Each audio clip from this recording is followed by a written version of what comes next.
LDII bentukan Nur Hasan adalah organisasi Islam yang berpaham Wahabi. Apa itu Wahabi? Wahabi adalah suatu ajaran yang mengkafirkan dan membid'ahkan kelompok lain di luar kelompoknya. Darah mereka dan harta mereka halal bagi pengikut-pengikut Wahabi. Demikian pula sama halnya dengan ajaran LDII, sama persis seperti itu.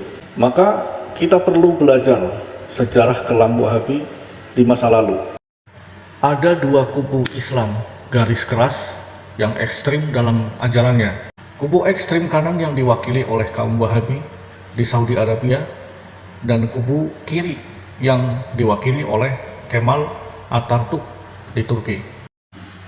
Kaum Wahabi adalah sebuah sekte Islam yang kaku dan keras, serta menjadi pengikut Muhammad ibnu Abdul Wahab. Ayahnya bernama Abdul Wahab, adalah seorang hakim yang bermadhab Imam Ahmad ibnu Hambal. Sedangkan Ibnu Abdul Wahab sendiri lahir sekitar tahun 1703 Masehi. Paham Wahabi memandang orang-orang di luar Wahabi sebagai orang kafir, keluar dari Islam. Orang Wahabi merasa dirinya sebagai orang yang paling benar, paling surga, paling muslim, paling soleh, dan paling selamat. Yang lain masuk ke dalam neraka, persis seperti apa yang diajarkan oleh LDII.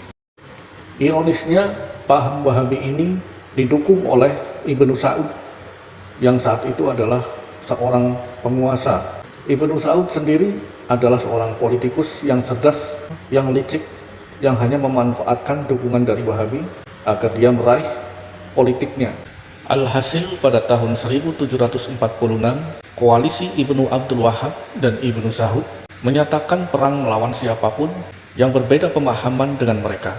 Mereka tidak segan-segan menyerang dengan tuduhan syirik, murtad, kafir kepada setiap muslim yang tidak sepaham dengan mereka.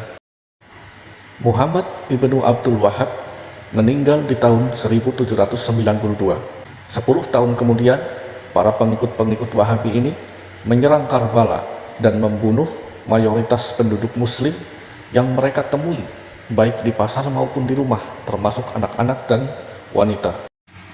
Di tahun 1805, para pengikut-pengikut Wahabi ini berhasil menguasai pemerintahan di Arab Saudi.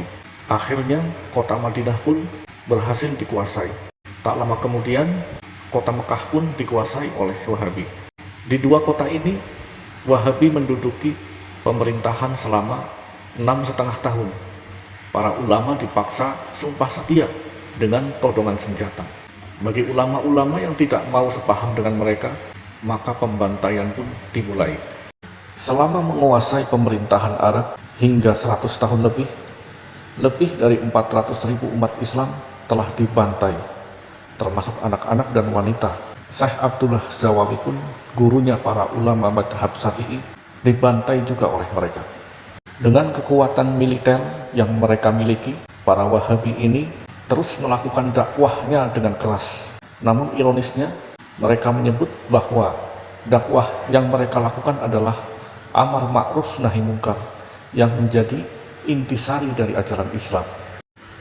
Maka jika kita sebagai umat Islam tidak bersatu dalam satu barisan untuk membentengi paham Wahabi ini, maka saya tidak bisa membayangkan negara Indonesia ini kelak bisa saja menjadi Arab Saudi jilid kedua.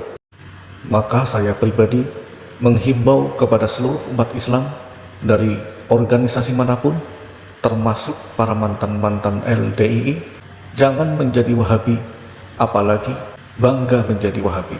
Wahabi LDII yang sekarang saja tidak memiliki kekuasaan sudah berani mengancam-ngancam, apalagi jika mereka menguasai pemerintahan di negara kita ini.